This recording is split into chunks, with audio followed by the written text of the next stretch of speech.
I wonder what would happen if I just walked into my Ashtanga class and, brought in all these props that I would use in an Iyengar class. Blocks, slings, rope walls, straps, chairs, like the whole 9 yards. Makes me wonder how that changes the practice of yoga and the experience of it. Hi yogis, I'm trying Ashtanga Yoga. This is week 4 of my experience in the practice. I'm Christy. I teach 2 separate lineages of yoga and alignment Iyengar-based practice for back care and scoliosis, as well as a Hatha Tantra and Ayurvedic lineage. I've been practicing Ashtanga Yoga almost every day, and every day within the Ashtanga Yoga lineage is 6 out of the 7 days is a practice day. The last day is a rest day. So the practice ends up coming about an hour and 20 minutes each day, depending on how fast my breath and movement is. So this week has been a lot about refinement in the poses. Something that I thought was really interesting this week was I was told by my teacher to use a prop. This was really surprising because in the 4 weeks that I've been practicing Ashtanga,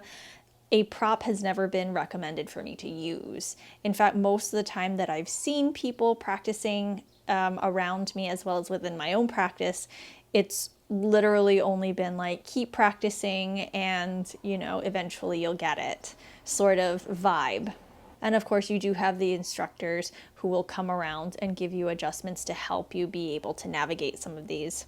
So I thought that was really interesting. I personally love to use props in my practice. It comes from that Iyengar-based practice where the poses are broken down and you can really feel all the subtleties and sensations that are important to help you provide support for the pose and keep everything structurally sound for good posture and alignment. So yeah, I thought it was just really interesting that I was actually recommended to use a prop in this practice. Up until then, I had been under the impression that people don't use props in Ashtanga Yoga, and the Ashtanga Yoga journey is usually a lot of, just continue to practice and eventually you'll get it, and being able to experience the lessons through that.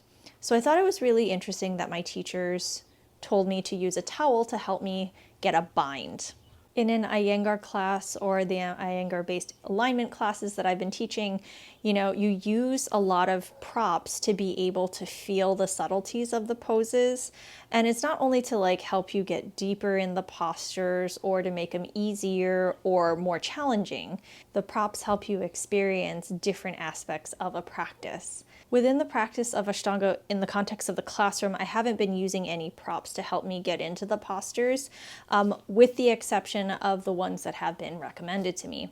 And the reason is because I wanted to be able to experience and explore what the Ashtanga experience was for a student. So it's really interesting. I'm using a fixed and set sequence of practice to be able to explore how fluid I am in my own mind and my own yoga practice. It's a way that yoga can be used to self-examine.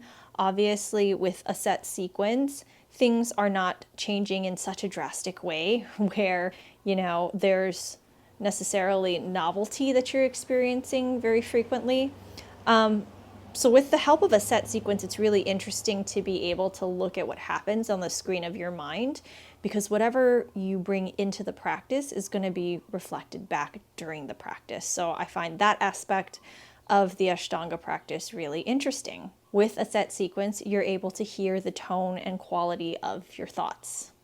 And that's the tone and quality of your thoughts that you bring to your outside life as well. So I thought that was really interesting aspect of the Ashtanga Yoga practice.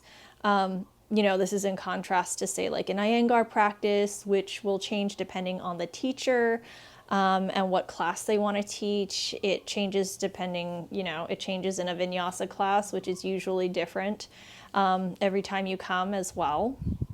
I wonder what would happen if I just walked into my Ashtanga class and, brought in all these props that I would use in an Iyengar class. Makes me wonder how that changes the practice of yoga and the experience of it. Both BKS Iyengar and Pattabhi Jois, the Ashtanga Yoga and the Iyengar Yoga lineages come from the Krishnamacharya lineage. And there's such different ways of experiencing the yoga practice. So it's really interesting, what would happen if I just walked into my Ashtanga class with a bunch of my props? How would that change my practice?